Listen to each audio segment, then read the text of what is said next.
she spoke about how I had not been a wonderful father, how I had never been there for her. There was feeling of resentment, why me kind of a thing, like, what have I done to deserve this? Oh, you have done your best for your child and you have given them the best of care. How could this happen to my child? 我想到的是，我的女儿是一个什么事情都会讲出来，很开朗的一个孩子。我再怎么想，她都不会，得忧郁症。那时候当下是很压抑，不能接受。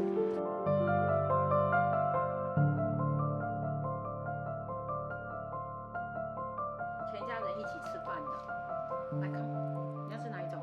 随便。Karen 一直到O水准的时候，他就感觉他功课有压力，要考试的时候，他就说他不要上学。但是我又看到他一直在读书。我们跟他讲说要出去吃饭怎样，他都不要。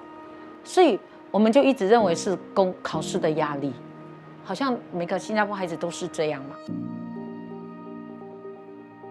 我的朋友也有得过忧郁症，他们是完全是没有出去外面的2、3年，然后我就觉得我女儿跟她的状况是不一样，因为她每天还是一样，吃饭啦、出去啦、跳舞啦、上学啦。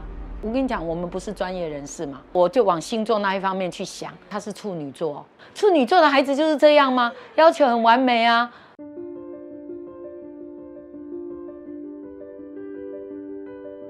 一直到他说心理学家要我过去，心理学家就跟我分析他的状况。我记得最清楚，因为我有跟他讲我的朋友啊的状况是这样，怎么跟我女儿差这么多？然后他又跟我讲，忧郁症有很多方面不一样的，其实这也是属于忧郁症的一个部分，那时候我才能够接受。See, this is for debating. She was a great debater. This is basically for her debating championship, and then she was also a good runner.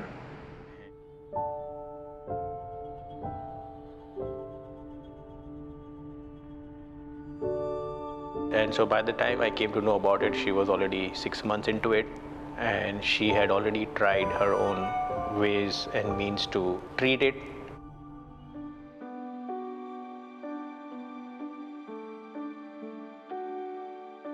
I actually recall and I remember that conversation very vividly. How I had made things worse for her.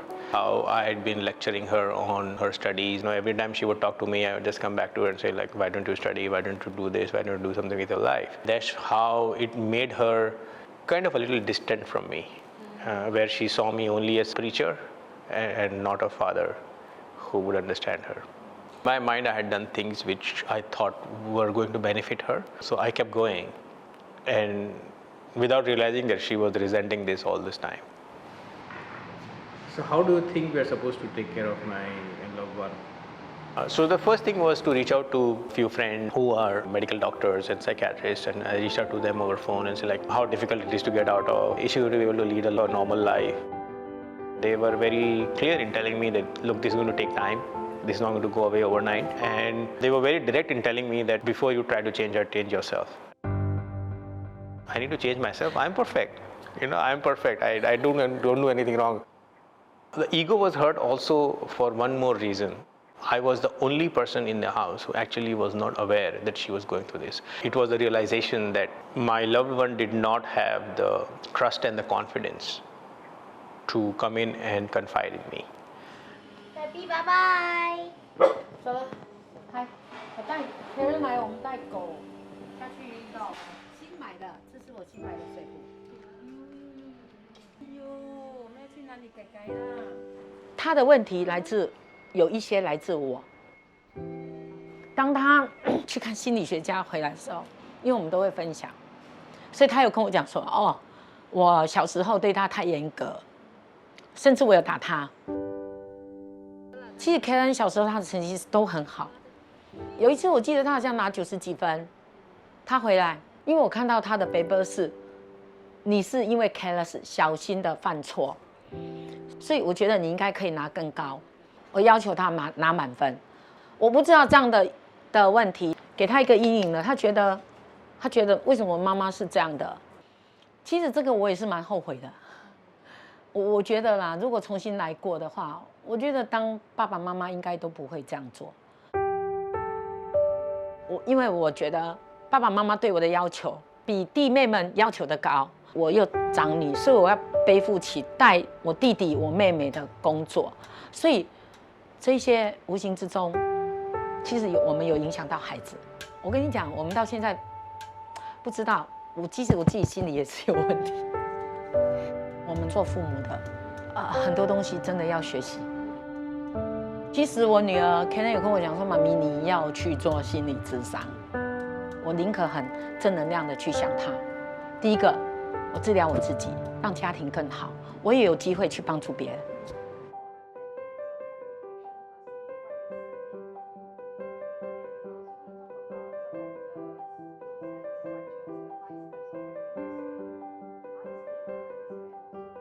The turning point in the whole caregiving journey came in after the class I had on effective communication. How we have to be talking to them, how we have to understand them, what are the words that you should use, what are the words you should never use. Actually really learn to express their emotions, right? And this is where I really want to emphasize that you guys play a very important role as their role models as well, right? When you are actually role-playing, I was focused on making sure that they were well taken care of in terms of materially and physically. But I had not spent enough time in building that rapport with her. That's mostly because I was lip reading. So I took the class out of my office. When I went home late at night and my daughter was awake, so I started talking to her in a very different manner. I started admitting my mistakes and I apologized for being a lousy father, for not understanding her, for putting her through the pain. You know, you have to lower down your ego to the lowest level to be able to go out to your own children and say, I'm sorry. One of the hobbies I picked up was watching Korean dramas with her for the sake of the fact that we had something common to do together. It is something of some of a way of saying that, you know, okay, I'm here for you and I am open to doing things which you like. My suggestion to parents is if you think there is a magic pill through which if they take it and they're going to shake it off, it's not happening. If you think there is a therapist who can talk them out of getting out of this condition, it is not happening. The only thing that is going to happen is through your support, through your empathy, through understanding, which will help you build trust and confidence in your loved one, and then you can slowly walk your loved one out of this situation. Number one, open up to people, talk to friends, seek out support, whether it is from a psychiatrist or a therapist.